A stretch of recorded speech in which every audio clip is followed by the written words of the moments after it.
अगर ये हम खुराक उनको दे देते हैं और सब्ज़ चारा 3 माह तक उनको नहीं देते, तो ये चीज़ें अगर हम फॉलो करवा लेते हैं तो बछड़े का जो पेट है वो ना तो नीचे लटकेगा और उसकी जो ग्रोथ रेट है वो भी अच्छी होगी। बिस्मिल्लाहिर्रहमानिर्रहीम। मेरा नाम डॉक्टर मोहम्मद अवैस सिद्धू है। आज हम एक इम्पोर्टेंट टॉपिक के ऊपर डिस्कस करेंगे। वो ये है कि जो छोटे गाय या भैंस के जो बछड़े होते हैं छोटे, उनका पेट लटक जाता है और उनकी बॉडी के ऊपर वो शाइनिंग नहीं होती जो होनी चाहिए, और उनके जो हेयर्स होते हैं वो रफ हो जाते हैं, और उनकी जो बैक लाइन होती है, जो उसकी बैक होती है, उसमें कर्व आ जाती है और वो स्ट्रेट नहीं होती, और जो पेट होता है वो नीचे लटक जाता है। तो उसके बारे हम डिस्कस करेंगे कि हमने कौन सी ऐसी खुराक उनको देनी है कि उनका पेट ना लटके और उनका जो पेट है वो उनकी बॉडी के साथ लगा रहे, उनकी जो बॉडी की बैक लाइन है वो भी स्ट्रेट रहे, उनके जो हेयर्स हैं, उनके जो बाल हैं, उनकी भी शाइनिंग हो और ग्रोथ रेट भी अच्छा हो। तो वो हम इस वीडियो में डिस्कस करेंगे। अगर आप मेरे यूट्यूब चैनल पर नए हैं तो मेरे यूट्यूब चैनल को आप सब्सक्राइब करें। अच्छा, अब सबसे पहले हम डिस्कस करते हैं कि जब हम काव्स को नॉर्मली क्या लोग करते हैं, ज़्यादातर जो बफलो के जो काव्स होते हैं या कौ के, एक फार्मर के पास एक कामिंग हुई है किसी भी कौ की, तो वो हफ्ता 10 दिन बाद जो छोटा बछड़ा था वो फीड है वो खाना स्टार्ट कर देता है।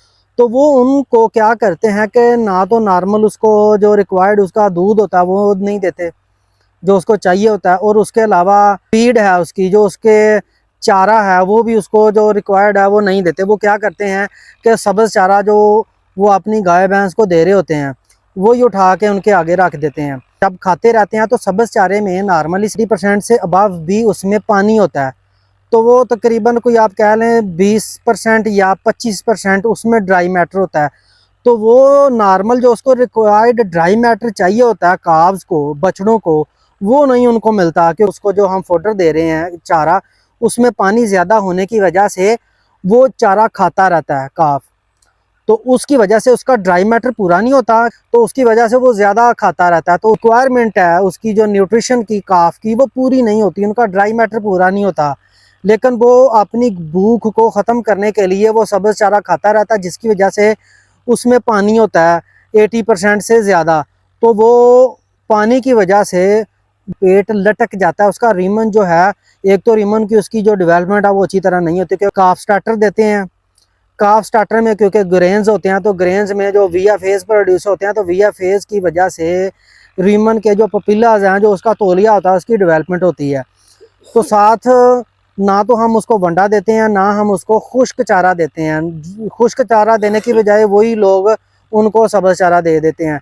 तो हमने क्या करना है, तो उनको दूध देना उनके बॉडी के 10% के हिसाब से। अगर एक काफ जो है वो 40 किलो का है तो उसको हमने डेली 4 लीटर दूध देना है। दूसरा, हमने उनको काफ स्टार्टर स्टार्ट कराना। वो काफ स्टार्टर स्टार्ट में हम अगर बात करें एक हफ्ते में, तो वो 100-200 ग्राम से हमने स्टार्ट करवाना। जब उसकी वीनिंग होगी तो वीनिंग तक, मतलब वो 3 माह की उम्र तक, उसका जो वनडे की इनटेक है वो तकरीबन 2 से 2.5 किलो हो जानी चाहिए। तो इस तरह हमने उसको बतदरीज हमने उसको वंडा बढ़ाते जाना है। हमने सब्ज़ चारा 3 माह तक काव्स को, चाहे वो बफलो के हों या काव बच्चों मतलब हों गाय के, तो उसको हमने सब्ज़ चारा नहीं देना। अगर आपने क्या करना कि आपके पास अगर है लूसन की है या रोड ग्रास की है, वो हमने वो देनी है। उसके अलावा अगर आपके पास वो नहीं है तो हम कोई भी जो सब्ज़ चारा है उसको हम खुश्क करके धूप में, तो उसको हम छाँव में रख लेते हैं, तो वो हमने उनको देना है। या हम उसको सिंपल तूड़ी दे सकते हैं, तो साथ हमने उसको तूड़ी देनी है, साथ हमने उसको देना है काफ स्टार्टर, और हमने दूध देना है। अगर ये हम खुराक उनको दे देते हैं और सब्ज़ चारा 3 माह तक उनको नहीं देते, टोटल मिक्स राशन हमने 3 माह के बाद देना है।